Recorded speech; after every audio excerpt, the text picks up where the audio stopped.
Ассаляму алейкум, эфирде хаберлер, студияда мен Фатиме Сейдаметова чалышам вешімдікіда қаға боле мүлімат. Русиялелер президенттен насыл ярдым ала білелер. Бір сутка девамында ярмадамызда хасталанғанларының сайысы рекорд дәрежеге етті. Сергей Аксенов самоизоляция низамны девам еттірді. Қырымлылар маска низамына рейт етмеселер пара жазасына төлейджеклер. Рамазан айында мераметлік акциясы девам ете. Бұл сефер гүнулелер қайда барып еттілер. 3 яштан 16 яшқа жібалары олған қоранталар 10.000 рубль дейтежеклер. Более емірні Русия президенті Владимир Путин имзалады. Төлевлеріні июннің борынден алмаға мүмкін олajaq. Пандемия деварынде да кімге қол тұтылajaq. Бизнес үшін насыл чәрелер назарда тұтыла. Мевзунын девамы бізімлев қамызда. Девлет елбашчысы везерлер кабинетінен кечерген топлашывыну қол тұтув механизмлерден башлай. Сколько конкретно людей, семей, трудовых коллективов такую помощь уже получили? Или получат в самое ближайшее время? Не когда-то потом, а именно в те сроки, которые были нами ранее установлены. Бірінші невбетте тұрған қарарлардан бірі балалы қоранталарға тибби муэссеселер ве әжіле ярдым қызметлерінің қадимлерінен доғры төленулерінің қайт етілмесі тұра. Мартының бірінден сон ішсіз қалғанлар үшін тазминатлар көлемі артажақ. Өз коллективлеріні, қадимлеріні сақлап қалғанларға дәвлет субсидиялары ве имтиязлы айлық кредитлері, бергі кредит, кира төлевлері бойынша чоқча вақыт айырылуы назарда тұтыла. Кто после 1 марта столкнулся с временной потерей работы. Государственные субсидии и льготные зарплатные кредиты для предприятий, которые сохраняют свои коллективы. Отсрочки по налоговым кредитам, арендным платежам. Русия кемейті иқсадиетке қол тұту фичун чәрелер пакетіні артырта. Эсас дихат зарар көрген саларға айырыла. Бұл кичік ве орта бизнес. Он бір саада 6 миллиондан зияде адам чалыша. Первое – это предоставление отсрочек с тем, чтобы максимально высвободить ресурсы бизнеса для выплаты заработной платы. Владимир Ильич, реализовано ваше поручение о переносе сроков уплаты налогов и взносов в социальные фонды для более чем 1,5 миллиона организаций и индивидуальных предпринимателей, субъектов МСП в этих пострадавших отраслях. Башқа вақытқа кечірілген бергілерінің умуми көлемі 217 миллиард рубледен зиядедір. Бұндан да ғайры келечекте бұл төлевлер бойынша бір жылдық міндет айырылajaq. Для организаций, которым отсрочка не была представлена автоматически, есть возможность получить такую отсрочку в рамках заявительного порядка. Единственным условием является снижение доходов на 10%, ну или более, там установлены четкие критерии. Өзлері межгул олғанлар да ярдым әлде ете білелер. Оларға 2019 сенесі төлеген бергілер кері қайтырылajaq. Бұндан ғайры олар бір минималь айлық көлемінде бергі капиталыны әлде етежеклер. Многое из того, что я сейчас услышал, это перечень решений, которые ранее приняты. Кое-что вы сказали о том, как эти решения работают, но не все. Я бы попросил вас повнимательнее посмотреть внутрь, как реализуются эти решения, где, какое количество выдано денег, кому, как, структурировать надо всю эту информацию, чтобы владеть ситуацией вживую просто. Я вас попрошу повнимательнее посмотреть на эти вопросы. Бірінші невбетте тұрған мевзулар арасында қоранталарға қол тұту. Июннің бірінден 3 яштан 16 яшқа жібалаларға төлевлер берілежек. Бұл 10.000 рубль олajaq. Бөлі ярдым 27 миллион кичік гражданларға көстерележек. Сейчас людям не до того, чтобы собирать справки, выписки. Поэтому мы приняли, на мой взгляд, правильное, справедливое решение. Для получения такой единовременной помощи не вводить каких-то формальных критериев. Условие сейчас может быть только одно. Помощь должны получить все, кто в ней нуждается. 3 яштан 7 яшқа жібалалар үшін ДР айлық тазминат төленілжек. Бұл тахминен яшав минимумның ярысыдыр. Орта қарарда мемлекет бойынша бұл 5,5 рубледір. Мади ярдым мұқтач қоранталарға берілежек. Хочу отметить, что на сегодняшний день разработана вся необходимая нормативная база, как на федеральном, так и на региональном уровне. Помимо этого проведена доработка технической платформой, и уже с 20 мая, Владимир Владимирович, мы начинаем поэтапный прием заявлений на эту выплату. То есть к 1 июня все субъекты Российской Федерации стартуют и начинают принимать данные заявления. Maddi yardımını elde etmek için arizalarını distansiyon şekilde Gosüslugi saytı vasıtasıyla yollamağa mümkün. Ya da yaşayan yerinizde Nefaka Fonduna müracaat edebilirsiniz. Safiye Şukurova, Diana Bikmambetova, Millet için. Qırımda COVID-19 hastalığının bağlı samoizolyatsiya rejimini devam ettiler. Vaziyet ep kerginleşe. Yarmadada Kenya'da bir kunde hastalanganlarının sayısı rekord derecege yetti. Da 7 hasta belgilendi. Koronavirus boyunca eng so'nggi haberlerini Jey Sayvan'ın reportajında.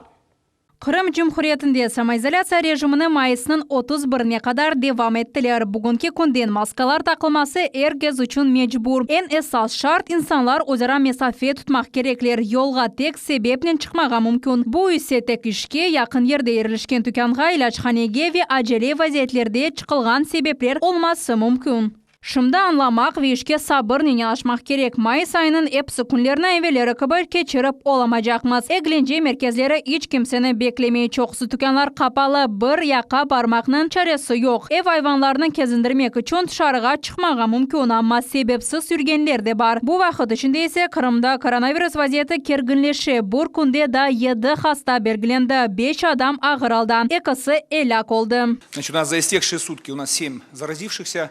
Значит, 4 это город Алушта, 2 медицинских работника, получается, там, где у нас уже был образован обсерватор, очаг известный, и 2 человека заразились, 1 сотрудник межрегионального Роспотребнадзора управления, и, ну, семья, да, и супруг, Елена Васильевна, так, если не ошибаюсь.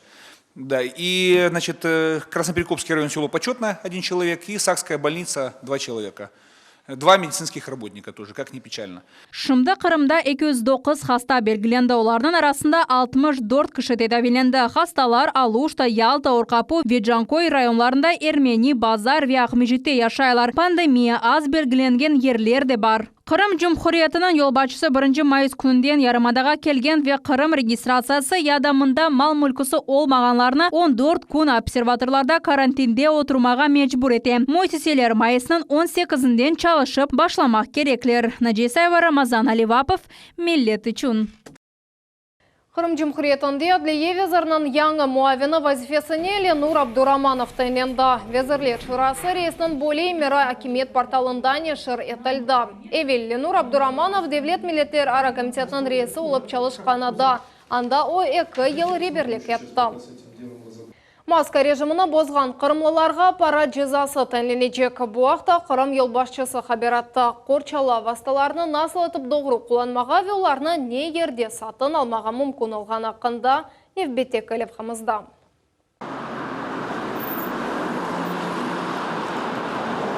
Бүгінгі күнден башлап Қырымда мejburi маска режимі көрсетіле. Корчала васталарыны жамаат топланған ерлерде нақлиетті тюканларда ве қызмет көстерілген ерлерде қолланмақ керек. Yolda кеткенде маска киілмесі шарт дегіл. Бүгін интернетте чоқ керек киілген маскалар сатылуы ақында иланлар пейда ола. Бұнен бірге олар тибби шей сайылмай. Чоқ керек киілген маскаларны текрар қоланмақ үшін сабунен ювмақ ве бувнен үтілемек керек. Бір керек киілген тибби маскаларны текрар қоланмаға мүмкін дегіл. Маскалар илачханелерде ве тиджери мерkezlerde сатыла. Ичбір етішмемезлік yok. Маска режиміне ряет етілмегені үшін мемури жаза тайынлене біле. 12 müessese ось ішіні шахси корчалану васталары тікілуіне дәніштірділер. Бір суткада 10 000 геже маска тікіп чықармаға планлаштыралар. Султаней Стакаева, Севилия Меметова, Millet için. İslam Terek rayonun Карагоз көнде 300 квадрат метр ерде янгын сондырылды. Бақылмаған иншаат янда. МЧС дәрелігінің қадимлері янгынны 26 дақада башыттылар. Февкуляды идересінің мәліматына көре зарар көргенлер yok. Себеплер белгілене.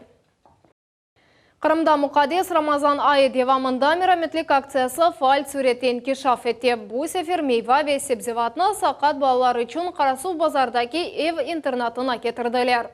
Мақсулатларны Девлет Дума мебысы Руслан Бальбекнің тешебісіне қол тұтқан пірвасыз қалмаған еш адамлары топладылар. Тафсилатлар левхамызда.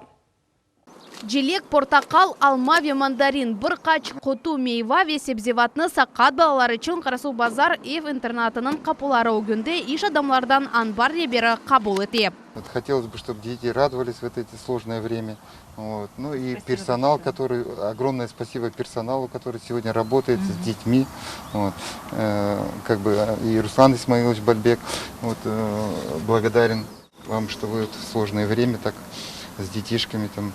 Интернат еві не витаминлерні девле думаме болсын тәшебісі еле кетірділер. Бұл акция Мұқадес Рамазан айында чалышы башлады. Болеті балаларға еслі башлы ве сақат адамларға диққат ве қайғыруф көстерілі. Шымды мұйседе 110 бала тәрбиелене. Оларының яшы 4-тен 18-ге же. Мейва құтысы әрбір балаға айры топланды.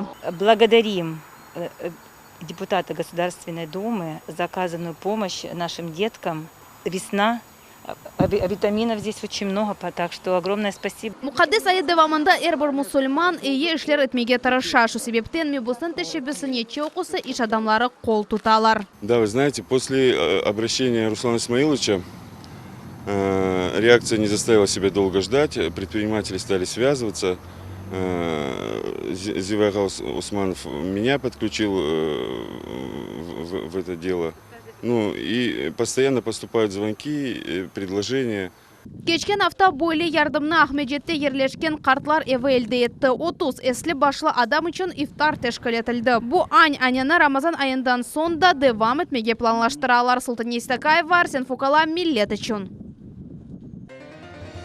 Шындығы да қаға бойепсі қаберлер кележек енімізні 21 бұчықтаққа чырманыз. Қайырлы ақшамлар.